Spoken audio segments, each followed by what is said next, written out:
L'Afrique continue de faire face à des défis structurels pour s'attaquer de manière adéquate aux causes profondes du terrorisme, de l'extrémisme violent et des changements anticonstitutionnels de gouvernement. Il devient impératif, selon l'Union africaine, de renforcer l'action collective pour relever les défis posés par ces fléaux. Nous nous sommes assurés que les consultations nécessaires auront lieu pour promouvoir la sécurité collective au Sahel et dans d'autres parties de notre continent face à la menace.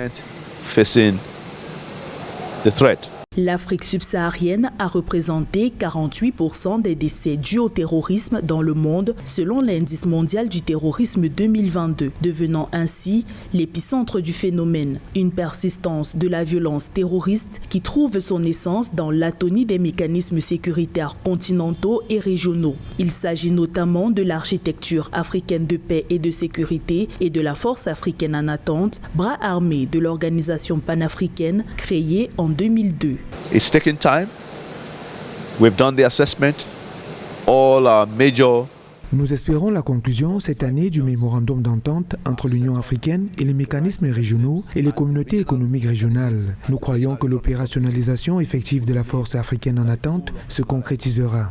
Of the standby force will become a reality, God willing.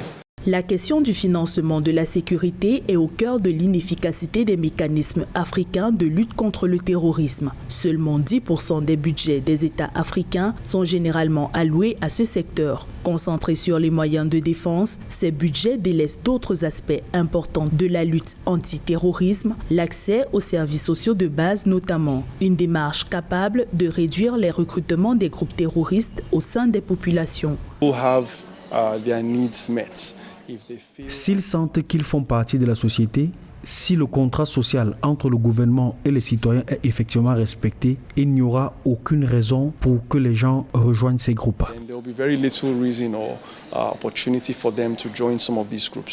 Le président de la Commission de l'Union africaine, Moussa Faki Mahamat, appelle à une plus grande volonté politique dans l'éradication du terrorisme et ses conséquences en Afrique. Les armées africaines comptent environ 2 700 000 hommes. Mobiliser 1 à 2% de ces effectifs pourrait réduire la dépendance de l'Afrique aux forces militaires étrangères.